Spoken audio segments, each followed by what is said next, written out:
This podcast is proud to be part of the TalkSPORT Fan Network. TalkSPORT.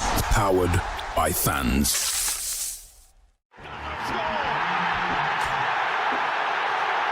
Styles with a save. To the second here. A classic counter-attack, and Gibbs White puts Nottingham Forest 2 ahead. Here's Wood. 1-0 Forest. To the goal. Has made an even bigger difference there. Nottingham Forest have snatched the lead at Anfield. Hello, welcome to Red Side. Trent here to discuss our 2-0 defeat at home to Brighton and Hove Albion as we went down 2-0 to two possibly costly errors. I'm sure we'll discuss it all in the show. Delighted to be welcomed by, joined by, by Reece Lane and Premier Elliot and Elliot Bauer. Elliot, how are you first of all? Yeah, it's been a bit of a bad day, hasn't it? But at least it's Christmas coming up. I would like to cheer everyone up with a Christmas statistic, first of all, if that's all right with you. Obviously. I'm Okay. down for anything that would cheer me up. Yeah, it's just to cheer everyone up after a bad loss. Okay, so when asked at Christmas 2020, 21% of people said they didn't want carol singers visiting their home because of coronavirus. Another 55% said they didn't want carol singers regardless of coronavirus. And what about the rest? They wanted carol singers? 24%, yeah. I know which category I'm in, firstly, but Yeah, 50, the 51, I think I'd have thought. Reece, how are you? Yeah, I'm not You're on too mute. bad. Good. He was on Yeah, mute. we all had a lovely curry, didn't we, at the Calcutta Club last night? So Oh, that was best curry in gorgeous. Nottingham, in my opinion. We didn't document it though, so it didn't happen. So we'll have to do another one and document that one. End of the season, a certain Italian restaurant in West Bridgeford, I don't mind. No, brilliant. I can't plug it because they don't pay us. Neither the Calcutta Club, and you've bloody done That's them, the haven't first you? one for them, though, isn't it? Oh, okay, fair enough. Right. Well, obviously, let's get the elephant out of the room. It was a 2-0 defeat to Brighton. Elliot, let's just get your overall thoughts. How you feeling? Do you feel like you've been brought back down to earth after last week's heroics at Anfield? It's I wouldn't say I'm not too down about it. It was just it was just a general bad day at the office, really. When I was in the ground, just something just didn't really feel right. It just felt like the club in general just took their foot off the gas, and yeah, unfortunately, we didn't get that rub of the green today with some of the efforts we made in front of goal. So it was just one of those that, it's not been a good a day as we wanted to for the past two games, but onwards and upwards, I say. Yeah, Reece, do you feel any different? Do you feel like it was a deserved defeat today, or do you feel like we've maybe been a bit hard done by at all? No, I don't think you can complain too much about the result because Brighton took, a couple of opportunities, and for games like that, sometimes it's just about taking opportunities into, and they've took them. Look, Brighton are a good side, hence why they're fifth in the league. They're probably the best ranked club in the country. They've obviously had a manager in there now, he's into his second season. So, today was never going to be an easy game. It was always going to be a tough game. And to be fair, it probably gave them that extra bit of impetus as well. As seeing how well they defended the 6-yard box, I thought second half, probably because of the results last year. Getting beat 7-0 is like, you'd say like 4, 5, 6-0 is a thrashing. Whereas when you're going into like past 6 into 7 and you get the brackets on the brilliant, it's kind of going to like an obscure scoreline. So that probably would have been in the minds, and as seen by, the celebrations of the second goal, their bench literally was on the pitch, wasn't it? So, yeah, I've got no qualms with the result. Brighton are a good side, and they took a couple of chances today. Yeah. Elliot, we'll start with the team lineup. I mean, Sean Dyche obviously pitched the same 11, barring Murillo, who was an exception today from the Liverpool game. He picked up a knock in midweek against Malmo, and it come out that they didn't want to risk him. How did you feel about it? Do you feel like it was an opportunity missed in terms of actually starting two out-and-out wingers, or was you quite happy with Dominguez operating on that left-hand side as he has been in the last few weeks? Well, obviously, we had to get Morgan Gibbs-White into the team as well. It's one of those situations where we were that good against Liverpool that you don't really want to change a winning team. But unfortunately, with Murillo going, the first man up, everyone would have picked is Morato. So you've got to bear that in mind. But yeah, you just don't change a winning team. Yeah, I mean, Reece, the game started off pretty. I mean, I wouldn't say we barely turned up really. The first 20 minutes, I think you turned around to me and said we could have been 4-0 down quite easily. I just thought Brighton come with real purpose and real intent, and they took it to us really, and they were. I don't know how they didn't score, to be honest. I mean, what did you think of that start? Yeah, I mean, it looked like a side playing against another side who played Thursday night, didn't it? Like we did, but you'd have to say that game Thursday night, with how much in control we was, you wouldn't have thought it'd have took it out the players so much, because it was, like we've said, it was like a friendly kind of feel, wasn't it? Thursday, it was just attack via defence. So I was hoping today would kind of not get the first half performance from Bournemouth away, where we just looked a yard off the pace and a yard behind them with the freshness. And first 20 minutes, yeah, we looked a yard behind them. Very, very unfortunate to not concede several goals, I'd say. Superb block from Sangare in front of Sells, one. They were wasteful with several chances. Morato headed one off the line. Sells come out for one for Minter, got in behind. That was a good goal. So it was, which is good to see him come off his line, Sells. So yeah, we kind of rode as luck first, I'd say 25 minutes. And then I actually thought we grew into the game. Created a good chance, Dominguez to Gibbs-White. Just the quality in the final third, the one where Gibbs-White tried to play it across and he put it miles ahead of Jesus. So I was just kind of thinking, right, we get to half time at 0-0 and then we go again second half and then we just concede.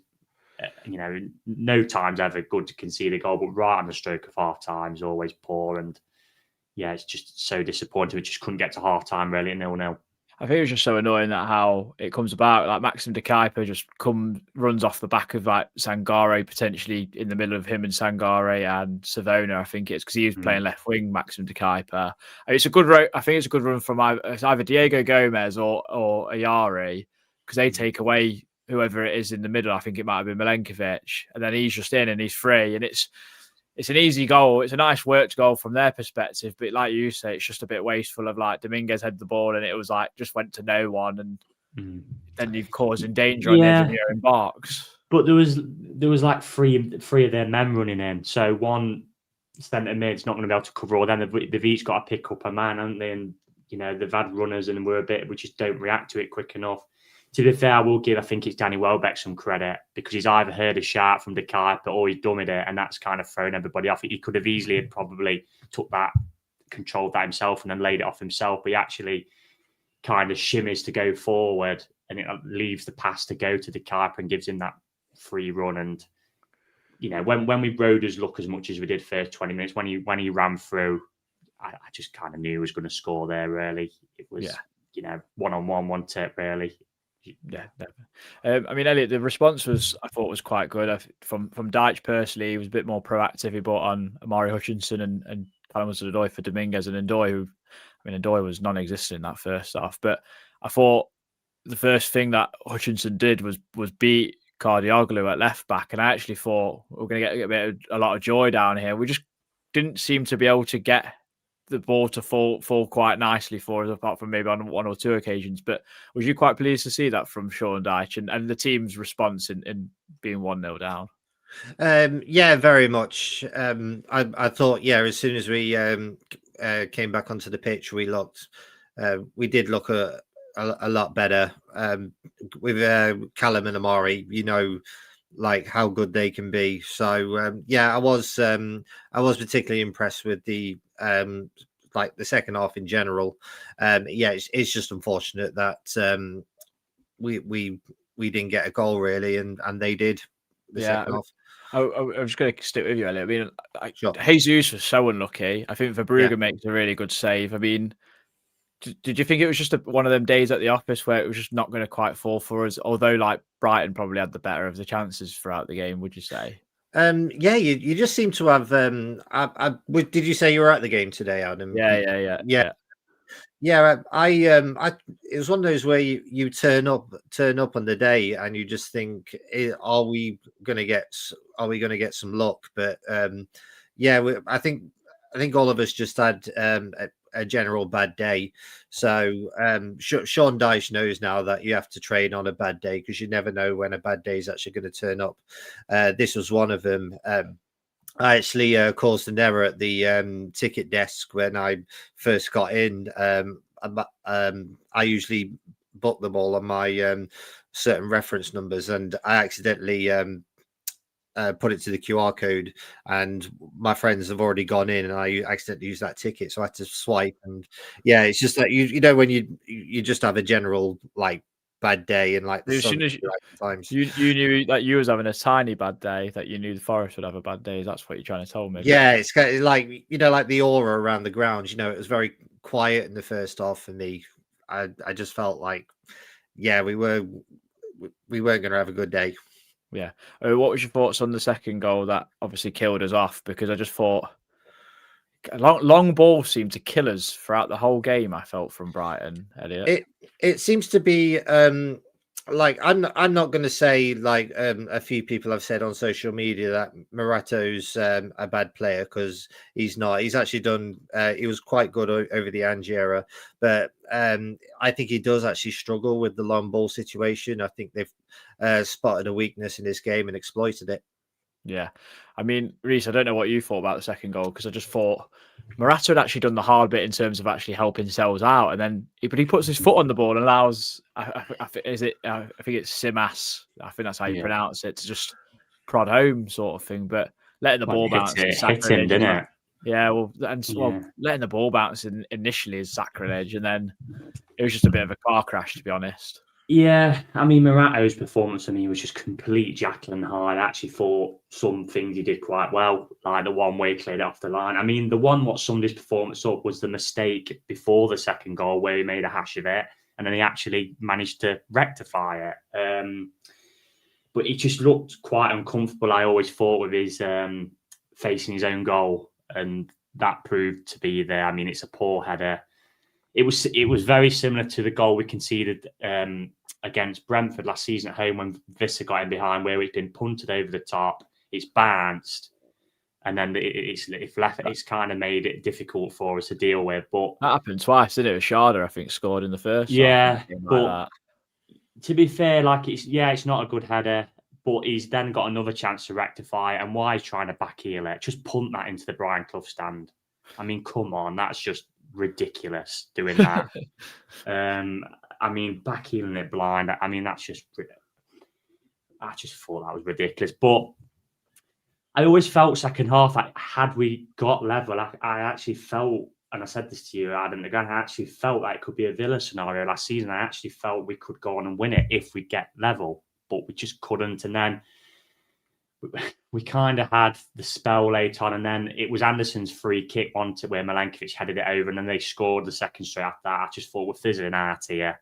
Yeah. I actually thought the subs as well, in terms of the second batch of subs, I actually thought we're going to go direct, so why not leave Jesus on, and then Callum Wendo can run off him.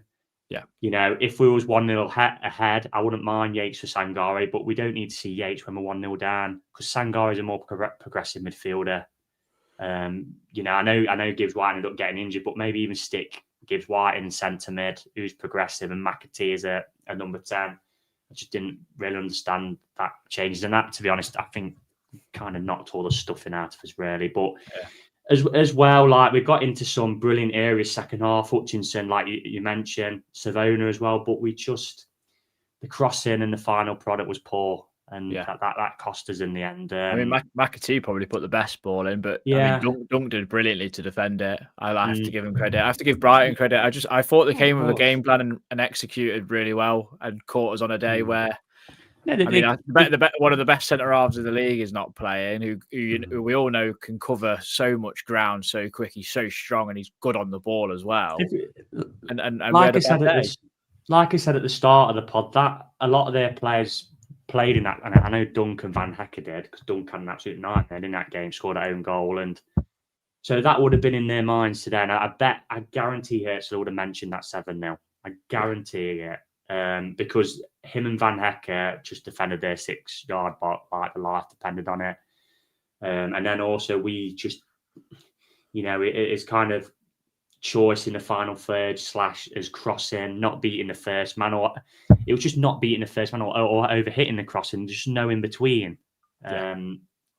So yeah, it's just disappointing really, but yeah, credit to Brighton, they've come and they've got a result. If like we went to Wolves last season, didn't we, and it was under the cosh for quite a bit, but we hit them 3 times and won 3-0, and we all run away with it saying, yeah, it's a cracking result, and that's what they'll probably think today. They've weathered a tiny bit of a storm second half, and they've won 2-0 and kept a clean sheet.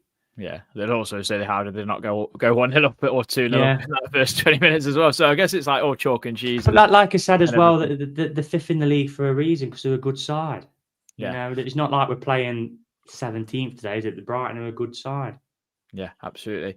Just going to mention our sponsors. We've got Trent Side Threads, obviously trentsidethreads.co.uk. You can use our code RSOT for 10% off. Get yourselves a t-shirt for Christmas, or a loved one, or in your Secret Santa maybe. If you've got someone there, check them out. Use our 10% off logo code and get some money off. And then also Vesta Blinds, vestablinds.com. I bet you can get some cracking blinds for Christmas as well. I mean, I say this every time. I need probably a little bit more info to try and help steer these advertisements. But no, do a great job for that sort of stuff. So check them out. vestablinds.com. Email is also on the screen as well. info@vestablinds.com. We'll have to try and make some sort of video and try and make it a bit more fancy. Rowan did say he was going to actually send you a paragraph at some point, so I'm sure he'll be listening at some point. So yeah, get us a synopsis to read out of your company. Yeah, definitely. Elliot, how pleased are you that? Well, pleased is probably maybe not the right word, but how are you happy that there's another game just round the corner in Wolves on Wednesday night to rectify it? It's a bit like that's what you get with this sort of festive period, isn't it? You just get game after game, and I guess hopefully try and do something on Wednesday night. Okay, yeah, that was a question I could potentially ask you. Are you guys enjoying like the fact that we're not just playing one game a week, we're actually playing 2? Because I'm loving it myself. I mean, it's good because there's more football. But yeah, it's just whether you're winning is the case, isn't it, Reece? Yeah, well, personally, I'm not a fan of Sunday games, but with the fact that we're playing Europa League football on a Thursday night, I mean, you take the rough with the smooth, don't you? So yeah. So yeah, I do miss a Saturday 3:00 kickoff, but it's just nice to see your team more involved, and helps with this podcast slot that we've actually got something to talk about. Yeah. Would you expect changes Wednesday night at all, Elliot? I know we're talking in the future, and it would have been something I asked, but I may as well ask it now. One thing I think there will, yes, but what I would personally change is I think maybe there was a slight problem with Morgan Gibbs-White, and if he's not 100% fit, especially against Wolverhampton, I think what I would do is I would actually go 4-3-3 instead, and just have Sangare, Anderson, and Dominguez playing in the midfield 3. It's just that we, with games like Wolverhampton, we kind of need to dominate the midfield a bit more. So I think that's what I would do. Yeah. Reece, would you agree, disagree? What would you do if you're Sean Dyche and his team? Sorry, mate. No, I'd stick to the formation. If Gibbs-White isn't fit, then McAtee comes in for me. This is why we brought James McAtee. If Gibbs-White was injured or badly out of form, we could slot him in. And it gives him a chance to gain that shirt. The wingers, I think, Hutchinson's got to come in, no doubt about that. The left-hand side is an interesting one because I don't think Ndoye or Hudson-Odoi probably are in form at the minute. I mean, Hutchinson on form is his best winger. He looks like Hudson-Odoi come on today for me and didn't do much. Whether that's lack of fitness, I'm not too sure. Obviously, with Back were injured as well. So I'd be looking at like Sells, Savona, Milenkovic, Murillo, obviously if he's fit. If not, I wouldn't be against giving Jai Kuna a go. The game he played at Newcastle, I thought he looked good. Obviously Nico at left back, Sangari, Anderson, Hutchinson, Gibbs White if he's fit, McAtee if not. Left hand side, probably Hudson-Odoi, and then through the middle, Jesus. Really. Yeah. I think we've also got to get. I said this on the pod a few weeks ago. We've got to get more people around Jesus. You know, he's not scored yet, and it's not really his fault. I can't think of many chances we've actually put for him on a plate, if any. You know, the one we've given him today, he's actually got a good striker, and the keeper's made a decent save. Yeah, you know. I mean, I actually thought. Sorry, Elliot. I actually thought Jesus was one of our better players today. People probably didn't think he did that much, but I thought his battle against Dunk, he was really good. He got the ball under control and he would try and lay the ball off, and he was getting things happening. And then second half, it didn't really happen for him. And like you say, he got the one chance, and Verbruggen's made a good save. I just remember one first half where I think we punted it long to him and he held it up, and then we're like, he'd gone to the right, he played it to the right. I think maybe Ndoye gone ahead of him, and there was nobody in the box at all. I think Ndoye was like basically near enough by the byline by then. I'm just like, we've got to get more people in and around him, really. And we've got to give him more service, because like I've just said, he's not. Can you think of a really bad chance he's missed? I can't think of one. Someone say in the comments if you can. I just not.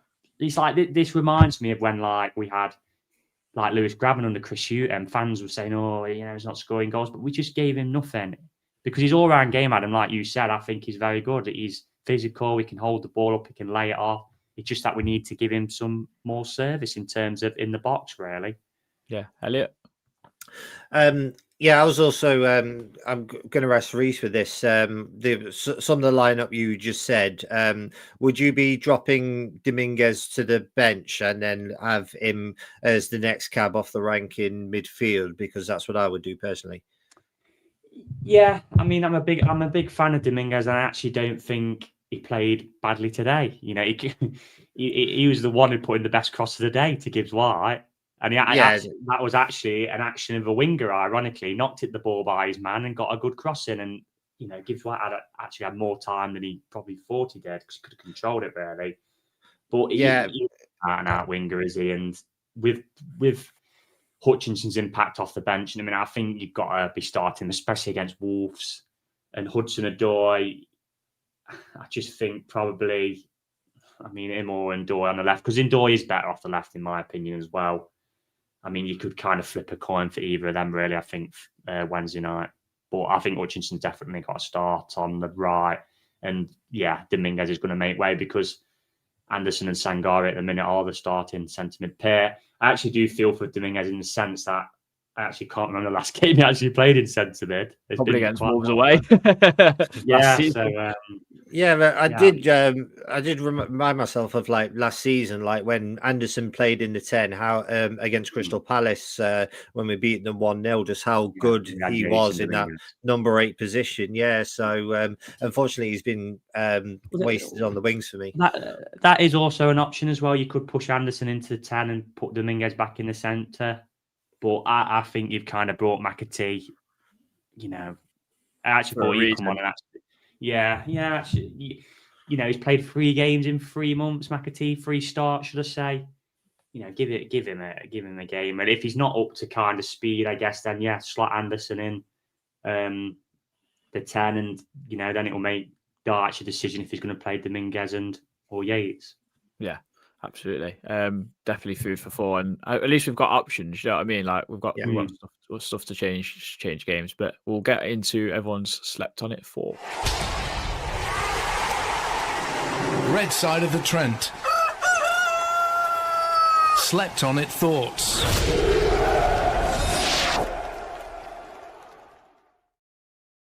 Thank you very much for everyone that's got in touch. James has said, annoyed we lost, but I feel we were maybe too confident after recent weeks. Hutchinson needs to start, as does McAtee. Murillo was a huge miss in defence, and we need to be addressing why Morato is very poor. players hitting wild shots instead of passing also a worry. I'm not sure I agree about the Morato thing, but we have addressed that anyway. Carl Booth started poorly, looked sluggish. Brighton quicker to everything. Bad day for Ndoye. Morato, much better second half. Need to see Hutchinson from the start Wednesday and Callum Hudson-Odoi. Not the end of the world though. You read Johnny Antcliffe. No need for overreaction. Overall was an even game, just not our day in front of goal. Go again on Wednesday. Rob, only positive was the other 4 teams around us also lost. A 5-point gap now. That is a concern. We have to start making the right conclusion with our final ball. Has been a problem all season. Jeffro passing far too aimless. Both goals were against the run of play. The second was embarrassing on our part. They've defended their area well, but also balls into the box have been put in with too much pace or too often. Arguably, they should have been 2-0 up or more after the first 25 minutes. Martin Fretwell, sloppy first 20, but after that was an even game, and we just like that final third quality ball. Brighton always looked dangerous on the break. Tom Newton, every final was half an inch off today. Then Morato thought he'd have a go and try it at the wrong end of the pitch. We go again on Wednesday, but after weathering the first 20 minutes, I thought we got into it and nullified Brighton's fluidity, but that was the final ball was lacking. NFC time, Balkin just put Morato. I mean, there's a lot of hate for Morato. I like you said, Reece, I think he was very Jekyll and Hyde. I mean, do you think the game would have been a lot different with Murillo in the team had he been fit? Yeah, because Murillo's, in my opinion, is the debate for is the best player at the club between him and Anderson. We said this in the ground, Adam, didn't we? What would you value Murillo at? 80 million. So you drop in, So you're kind of coming away from that centre back to someone who would picked up as a backup for what, 10, 15 million. I know fans will say, "Oh, we picked Milankovic up for 12, but we got a bargain, didn't we, on him because of the wages, etc." Plus, Morato is still 23 as well. Something what Danny Tring mentioned, I think. So you're going to see a drop off because he's just not Murillo's level, is he? Murillo's, a sensational footballer, and I don't know whether that kind of is part of the reason because I thought Nico Williams really struggled with Minte today. Yeah, he did. I don't think I've seen a winger get the better of him since probably Adama last season at Fulham, which is a credit to Nico, really. So I don't know whether that's because he just didn't have Murillo alongside him to kind of sweep up and cover. Morato, for me, Matt, I think overall, as far as career, I think he's been decent. I don't think he's been awful, but he just does tend to have these silly moments, doesn't he? As seen by the second goal today, which is stupid. As seen by when he was fiddling about with his socks at Aston Villa, for example. But but if obviously Murillo's not fit on Wednesday, then I'm happy for Jai Kuna to get a go. If Dyche thinks he could come in, because to be honest, I think as well Jai Kuna is probably more the future for us, isn't he? Yeah. I don't see Morato as ever becoming a starter for us. He's just more of a backup. Whereas Jai Kuna, with what like Nathan said, he's like the next big centre off the rank from Brazil since Murillo, really. So you say big, and he is massive. So you know, you don't get him. Pun intended. So was it the reason we lost today?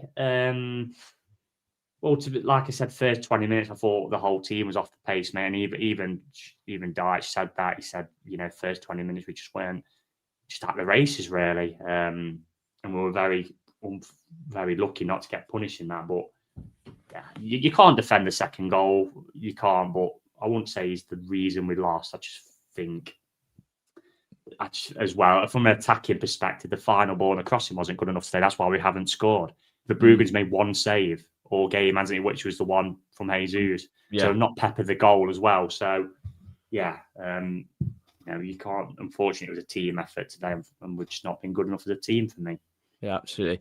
Elliot, how delighted was you to see Matt Sells back in form today? Because I actually thought he kept the score respectable, personally. I think it was midway through the second half, there was a ball that come across the box. It hits the Brighton player, and he makes quite a good reflective save. I think then Morato actually makes a good interception, and then Sells makes another good save. But I generally thought his overall game was actually back to Matt Sells of last season, to be fair. Yeah, it's just been a nice return to form for Matt Sells. Obviously, of course, it wasn't his best performance, but then at the same time, it wasn't his worst performance either. The majority of them being under that managerial points deduction we added for 39 days. But yeah, I'm very happy with his return to form. It's just the same. He didn't come away with a clean sheet like he's done the last few games. Yeah. I mean, as well, Reese, this is going to be might be controversial. I don't think it was Elliot Anderson's best game today either. I generally thought he looked a bit off it. Like Joe normally he's like running around nailing folk. I don't really think he did that today, to be honest. I thought he was a little bit off it.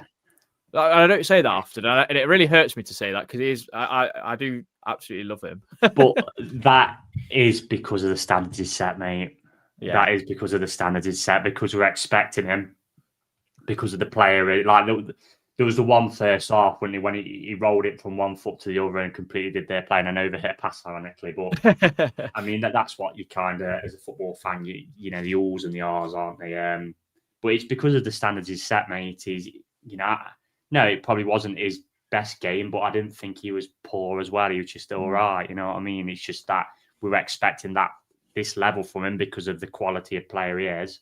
So when he drops below probably, 8, 9 out of 10, they're going to say, oh, he wasn't as effective as last week. You know what I mean? It happened to Murillo because some players you can hang your hat on. Nico Williams is another in terms of consistency. You can hang your hat on them every week and think, yeah, if they're near the levels what we know they're capable of, they're going to play well because they're just good quality footballers. But yeah, he probably wasn't his best game, but I don't want to say he was poor as well. He was, all right, wasn't he? Which, to be fair, I mean, I was struggling to single out any kind of players from us today. I didn't think anyone I'd say, probably maybe apart from Hutchinson's second half, who showed something in terms of attacking threat.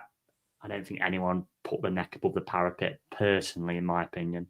Yeah, I mean, I like Hutchinson because he goes both ways and just looks like he wants to beat a player all the time and comfortable getting the ball in tight areas as well. So, yeah, like you guys say, I hope we see him from the start Wednesday night. I think he's earned that start from the last 3 games that he's appeared in. So we'll talk more about it. I mean, Elliot, we're playing a Wolves team who are depleted of any sort of confidence. 2 points this season. They've changed manager obviously to Rob Edwards. How I know we're not going to mention the word because every game in the Premier League is extremely difficult. How do you see it? Because obviously, I think on paper people are going to probably mark it down as a 3 points for Forest, but it's not going to be that easy, surely. Yeah, you've also got to bear in mind, I believe Wolverhampton are going to be thinking the same about us as well, because we're down in the mire at the moment. So at least for the foreseeable future. We've only beaten Wolverhampton once in the league since promotion as well. We normally end up just drawing. So we both, I think they beat us, I think, was it 1-0 in 2022? And then Neves penalty.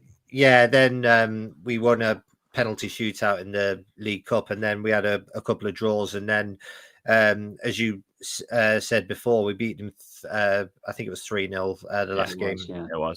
So it is one of those where if we play how we did the first half, I think it just might be a very sort of cagey draw on this. But I'm going to say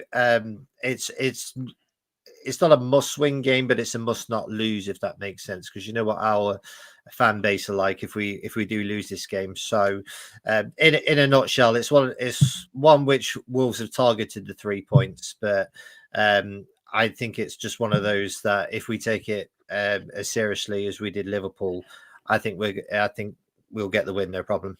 Yeah, I mean, Reece, how would you like to see us go about the game? Do you want us to see us be on the front foot, or would you like to see us on the counter attack? Personally, yeah, you've got to. I agree with Elliot in the sense that I know Wolves are cut adrift, but if they are going to try and make a fist of staying up, they'll be looking at us sat in 16th at home and thinking, well, we need to beat these, because if not, then they're going to go down. I think they'll go down anyway, but from their perspective. Yeah, I'd like to see us, on the front foot, like I said, with the wingers for this one, with Hutchinson. Not too fussed about the other side, Hudson-Odoi, which one of them it is. But, I think Hutchinson's definitely got to play. Would I call it a must-win? No, because, we've obviously got some points on the board now, but it is going to the point of we've kind of got to win, really, because, there's a 5-point gap to Fulham now. We kind of need to stay touch rather than, kind of be just in the drift in that bottom 5. So, and with them bottom of the league on 2 points as well, I think we need to be going there, not expecting to win because, you've got to reply yourself. But yeah, but even expecting to win in terms of, because if you're not going to, I'm trying to think how to word it properly. If you're not going to go to bottom of the league and expect to win, if you play well, let's say, then when are you going to win games? Yeah. So, and then they'll think the same, like I said, because we're down there with them in terms of, then they'll think, well, what game are we going to win? Which is probably none. So, yeah, especially after today, I think 3 points has got to be the aim, mate, on Wednesday night. I think anything less personally would be on the face of it would be a poor result, in my opinion. Yeah, they played a 5-3-2 today. Wolves against Villa. They lost 1-0. Obviously, Boubacar. That is away from home against a good side. Yeah. So it will be interesting. And then the last game at home they played against Palace, and they played 5-3-2 in that game as well. So maybe to match them up. Yeah, it'll be interesting to see how they go and what sort of personnel they pick. They've lost so many good players for them, Wolves, and not really replaced them. I think like Cunha, Ait-Nouri, Semedo, Strand Larsen's got absolutely no one to help him out because he scored quite a lot of good goals last season and was their talisman in terms of that area. So I think there's definitely areas of weakness that we can go and explore. It's just whether we go and execute. And I'd like us to go in on the front foot and be confident and take it to Wolves, because I think they're also, yes, they're going to target us as a win, but they're also going to be low on confidence. And I just think while their chips are down, while they're kicking a can down the road, let's pile more misery on them personally, because why not? Yeah, because let's be honest, they're on 2 points for a reason. That's because they're crap. And that's the honesty of it. The bottom of the league on 2 points for a reason. But like I said, like Elliot said, you've got to go there and apply yourselves. If Forest go there and apply themselves midweek, professional performance will beat Wolves. I'm confident that. But if we go there thinking, well, we just turn up and we'll turn these over, then in the Premier League, you can get punished even by the worst of teams. So, which I'm sure Dyche won't let them have that complacency. I'm expecting for us to go there Wednesday night and do the business personally. Yeah, absolutely. Elliot, what's your score prediction for Wednesday? I'm going to go 2-0 for this one, but I can't really predict the scorers because it could be anything. It could be an Elliot Anderson penalty, or we could get one from Nico, like Harry Toffolo did when he played left back once for us and got his only Premier League goal for us. So what is nice to see is we are getting goals from pretty much anywhere now, which is good. But I think it will be a 2-0 win. Yeah, last season it was just Chris Wood will probably score at some point. Reece, score prediction? Yeah, I'm going to agree with Elliot again. 2-0 for me, mate. Hopefully Murillo's back because, like we said, it's a big miss. But I would generally try Jai Kuna personally if he's not. Yeah. Hopefully Div White is fit as well because he has got a good scoring record against them recently, hasn't he? Obviously scored there last year. Scored at home game, as well. I believe. Yeah. Header, I think. Yes. Front post header, I think. Was that the season before? I felt like Chris Wood scored in that game, or was that someone else? Yeah, because it was 1-1 at ours, wasn't it? And they scored that banger from quite far out. Yeah, Bellegarde, wasn't it? Yeah, I feel like Chris Wood scored in that game. Possibly. The one before he scored into, it was the season before. Yeah, the header. Sangare had a really good game as well until unfortunately he got a hamstring injury. Yeah, I would love to see a 2-0 win as well, and I just would like Igor Jesus to score just to get that monkey off his back and get a chance to score, because all he's working off is bloody scraps at the moment. We've got to be honest, haven't we? As a fan base, we're expecting to go to Wolves on Wednesday night and beat them. We are. Yeah. Absolutely. And that's not being entitled to all these buzzwords you get on social media. This is, you've got to have some faith, for goodness sake. Yeah, absolutely, definitely. If there's anything else want to say before we end it here, guys? I know you did stat of the day, Elliot. Any fact of the day? Oh, read your one from last night. You've got to get that one out. Yeah, I was thinking, should I do the one from last night, or I've got a few Christmas ones because obviously I've been looking them up. I've also got a St Andrew's Day fact as well, so I'm torn. What would you guys like? It's not Christmas month yet till tomorrow, and yeah, I'm sure we're St going to have loads Andrews, of other Scotland. Oh, I think we'll go for Christmas.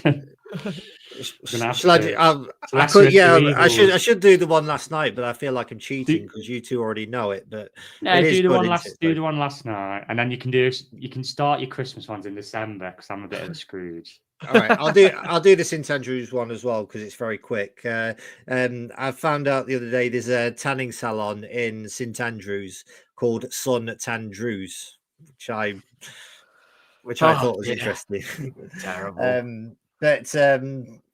Look, I'm just reading the facts. These aren't jokes. These are actually things. The one I told last night, you guys love. So yeah, why not? I'm going to tell everybody. The place where Judas allegedly betrayed Jesus is going to be turned into a zip line. Yeah, I mean that is interesting. Yeah. I hope they put like some sort of sign there to notify people this is where Judas betrayed Jesus as well. Yeah, I'm gonna leave a link to those two in the Twitter of Red Side of the Trent Pod, so you can verify this as well. But yeah, those are today's. People don't need to verify it. You're the stat man and fact man, Elliot, and everyone will believe you. I'm more of a fact man, but yeah. No, Reese, anything else to add? No, mate, that's it for me. Right. Well, let's just go into Wednesday. I think dust ourselves off, go into Wednesday. I'm glad there's another game to watch and kind of rectify this poor result. But until then, I don't know if we'll bring you a pod beforehand. We might do, we might not. We'll say busy schedule coming up. Obviously, we've got Everton on Saturday, 3 p.m. rare kickoff, brilliant. And then is it Utrecht the week after, Reece? Is that when you go? You're doing your four games in 4 days. I'm sure you'll have lots to tell us when you come back. It's obviously Wolves, Everton, Utrecht, Spurs, Fulham, City. And then is it Everton again? I think. Yeah, we play Everton twice in a really short space of time, don't we? And next weekend as well is also the FA Cup draw, I believe. Oh, so a week tomorrow. World Cup draw on Friday as well. So yeah. There's so much happening. Brilliant. Thank you very much for everyone that's joined us. We've had 147 people in here. Thank you very much for Slept On It Thoughts, and thank you to our sponsors, Vesta Blinds and Trent Side Threads, and obviously Reese's delivery service. Get all your stuff delivered for Christmas nationwide, aren't you, Reese? I am, yeah. I do. As it stands, I will be doing another ground on Tuesday night. So another ground on Tuesday night. Another ground on Tuesday, yeah. Fair enough. All right. Well, until then, come on, you Reds.